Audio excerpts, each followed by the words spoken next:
受到方面的影响，昨暝是雷公四那落大雨，台中大雅有电火条啊，互雷公卡着，有2000多户来停电，都参中营甲新武的无人机，嘛拢互雷公来攻着。加在这个飞机通常拢有撇雷的装置，拢平安来降落。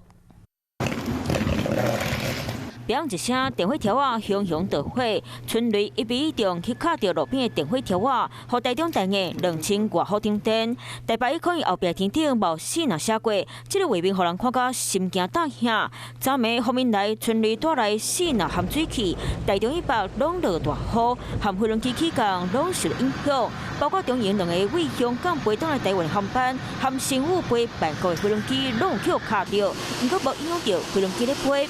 其实我们飞机的机翼还有这个水平尾翼这边后面其实都有一个所谓的静电释放装置哈，所以当这个有雷击的情况，或者是甚至本身这个有飞机本身有些电的情况产生的时候，都会利用这个静电的释放装置把这样的能量释放出去。如果它刚好在机舱附近的话，其实乘客会听到砰的一声哈，那其实是不会有什么摇动啊。虽然飞轮机拢有到避雷的装置，不过中国南方航空2台飞轮机，一台本来台北要飞上海，飞轮机率先落南飞，才驶去上海。另外一台为广州飞台北的飞轮机是驶过北部了后，转降伫咧高雄，甚至为高雄飞倒来广州的时，搁伫咧北部外海驶几两年，才降伫咧上海。比方说，你一定得走这个航路，或者说你的油量不够了，你无法绕行的时候，你可能选择黄色或绿色的地方做一个穿越的动作哈。所以刚刚我讲，如果你往上飞，可能飞到这边的时候，你不会选择红色的这边，所以你可能再往东边哈，台湾的东部再飞一点，从这个绿黄的地方穿过，甚至如果你安全一点的话，你也可以绕过整个的云雨带哈。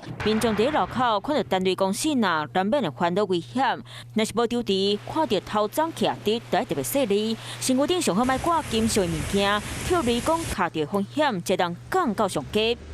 嗨，我是庄宇杰，想要看到更多的新闻内容吗？赶快订阅华视新闻的 YouTube 频道，并且开启小铃铛，跟着宇杰一起看新闻吧。